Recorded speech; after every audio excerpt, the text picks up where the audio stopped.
తల్లి సీతమ్మ కళ్ళ నిండ నువ్వేనయ్యా నా తండ్రి రామయ్య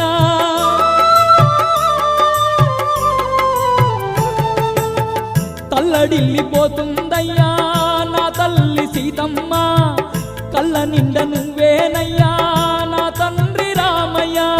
శ్రీరామదూతనని సీతమ్మకు చెప్పానయ్యా నీవేలి అంగులినే గుర్తుగా చూపానయ్యా సీతమ్మ సంతోషించిందో రామయ్య